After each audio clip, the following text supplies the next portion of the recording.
Nah, bahkan teman-teman, kesalahan yang sering terjadi itu menganggap mad iwad itu selalu pada akhir ayat. Nah, ini persepsi yang kurang tepat teman-teman. Syaratnya di sini adalah dibaca wakof, yang dibaca wakof.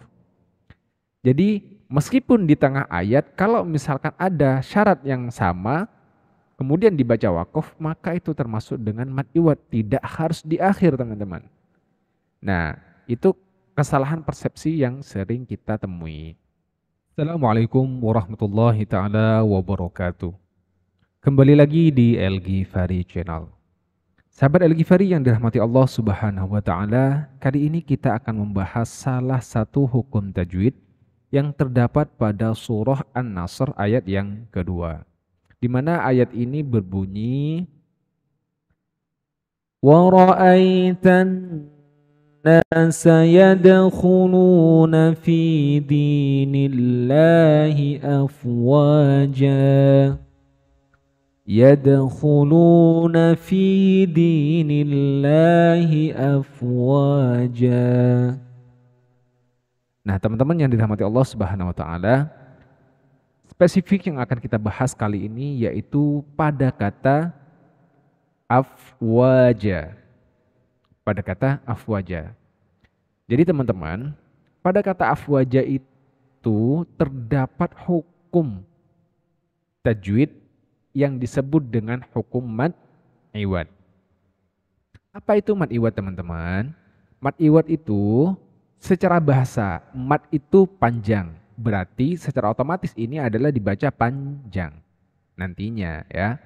Sedangkan iwad adalah mengganti atau menukar. Ya. Kapan ini harus dibaca panjang? Nah, ini syaratnya teman-teman. Yaitu ketika terdapat huruf yang berharokat fathatain. Nah, pada kata ini pada afwaja sudah ada syaratnya. Nah, udah masuk ke syarat yang pertama. Terdapat harokat fathatain yang dibaca wakof selain tak marbutoh. Jadi selain tak marbutoh dan dia berharokat fathatin, maka itu disebut dengan mad iwad. Bagaimana cara membacanya teman-teman? Nah, cara membacanya yaitu dibaca panjang satu alif. Jadi iwad, iwad kan artinya menukar. Jadi bunyi afwajan harusnya kan afwajan. Nah, ketika kita wakofkan di sini, maka jannya ini menjadi ja, kemudian dibaca panjang satu alif. Ya, panjangnya berapa? Satu alif, hanya satu alif atau dua harokat.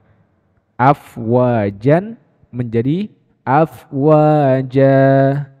Jadi panjangnya sama seperti wa yang pertama. Afwaja. Nah, seperti itu teman-teman. Jadi itu yang disebut dengan mad iwad. Ketika ada huruf berharokat fathatin yang dibaca wakof selain tak marbutoh. Nah, itu yang disebut dengan mad iwad. Nah, selanjutnya kesalahan apa sih yang sering terjadi saat kita melafalkan atau membaca dengan atau bertemu dengan hukum mad iwad ini? Nah, biasanya teman-teman terlalu panjang saat mewakufkannya. Contoh, yadkhuluna fi dinillahi afwaja. Atau fi dinillahi afwaja. Nah, seperti itu.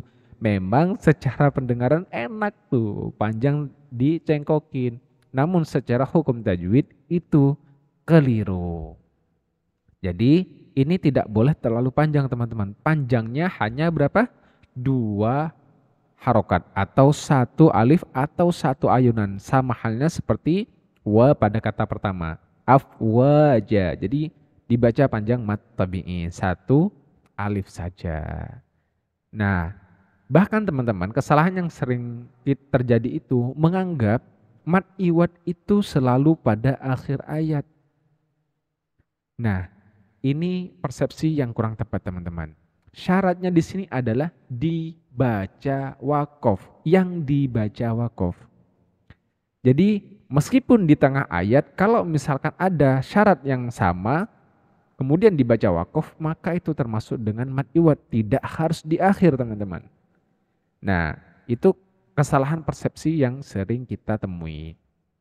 Contohnya seperti apa? Nah, contoh ini. وَبَثَّ مِنْهُمَا رِجَالًا كَثِيرًا وَنِسَاءً. Nah, ini juga mad iwad. Wanisaan jadi wanisa'a. Nah, seperti itu. Jadi panjangnya cuma satu alif saja. Nah, keseringan kalau kita ketemu dengan ini, hamzah berharokat fathatin dan di akhir wanisa. Nah, itu keliru teman-teman. Jadi ini tetap dibaca mad iwad, yaitu panjang A-nya selama satu alif. Nah, bagaimana dengan hukum yang tadi? Nah, ini contoh. Ini kan juga fathatin teman-teman. Nah, kalau kita berhenti di sini, misalkan nafas kita nggak cukup, kemudian berhenti pada kata rijalan, maka ini termasuk kategori mad iwad juga. Contoh, وَبَثَّ مِنْهُمَا رِجَالًا. Rijala.